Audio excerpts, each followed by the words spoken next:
fully unhook the battery on these before I weld on them because there's so much electronics on them.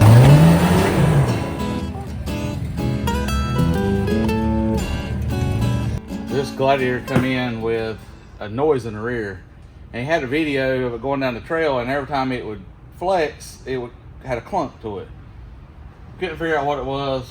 He looked all under it, we didn't put the lift on it, but once he bought it, I had done a bolt check on it for him and put marks, so he knew all the bolts was still good. But he finally just brought it down here and dropped it off, and come to find out, on the JLs, but on all the Gladiators, the brackets here for the rear sway bar has a bung in it, and all it is it's got like a slot ground around it, and it's pressed into the bracket. You got like a spot weld on it. Well, this one here had broke loose and broke the bottom out of the bracket, and that's what it was. Now, just looking at it, it didn't look like that, but when you rock the truck, you could hear it, and I got under and pushed up on the sway bar, and it was going up and down. So I took and tried to weld it from the backside to get the bolt out. Finally, I just had to pull the whole thing out and put it in the vise to get it apart. So then I took and ground around this and stuck it back in the hole, and then welded it from the backside. And I still got to do a little cleanup on it. But then, so when I put the lift kits on with the sway bar, I can show you the sway bar. When you look at this side, I'll show you why it does this.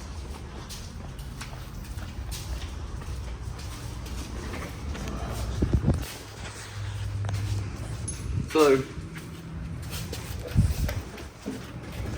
this side, you can see that bung.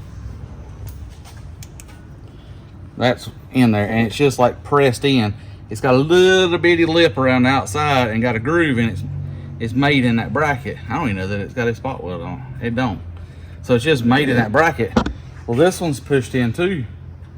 But what does it, they put a washer on the outside, but your sleeve in here, which this one started working out, your sleeve is the same size as that. So it's hard to tell, but the sleeve is about the exact same size as what the ring on this is. Oh, maybe I can tell from here. I don't know. Okay, I see. So when you go to twisting, articulating, all it's doing is working on that little lip. See, this one's tight. I took the bolt out, but it's split. When I do the lift, I put a washer on the outside, and they don't give you one for the inside, but I put one on the inside, and just to kind of show you why, if you put one on the inside, then your sway bar bush or sleeve is running against that washer and not against your factory bung. So when it moves, it's wearing on this washer and not wearing on this to break it out like this one has.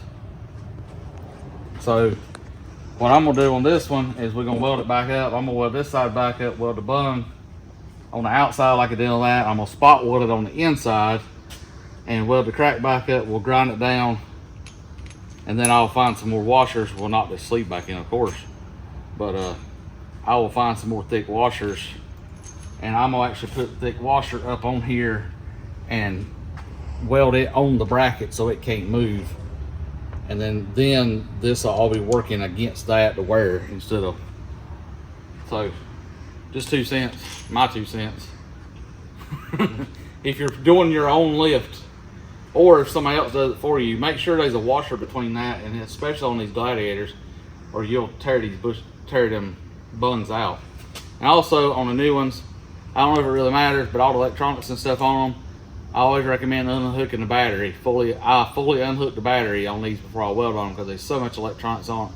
If you're welding on the frame, it's not quite as bad on the rear end because it's not directly attached to other with bushings. But welding on the frame, I always unhook the battery before I start welding, so it don't make connection and burn anything up.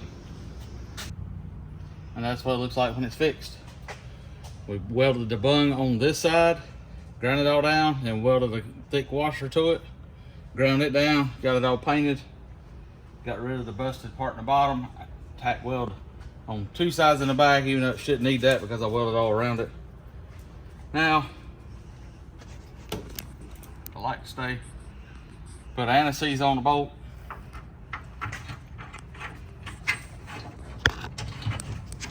Now if I can get it started back, we'll be good. There it is. This side I took both bolts out, but I didn't need to. Get it all bolted back up. He'll be back ready to go wheeling again.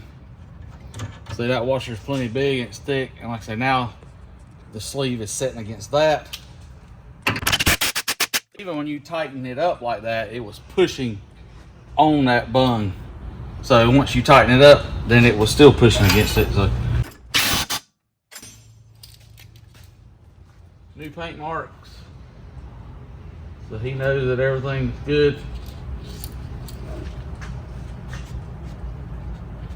And there, I just put it, ain't really nothing to put on but the washer and that, because if they get out of line, then he knows it's loose. Tighten the other side up and put tires back on and he'll be good to go. This side's done. You can see the washer, thick washer on it. Done the same thing, fixed the bottom of the bracket, welded that bung in, and then put the washer on it, welded it.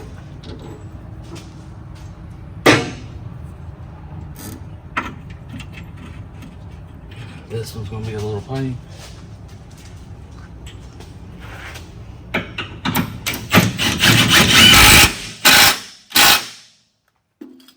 there you go.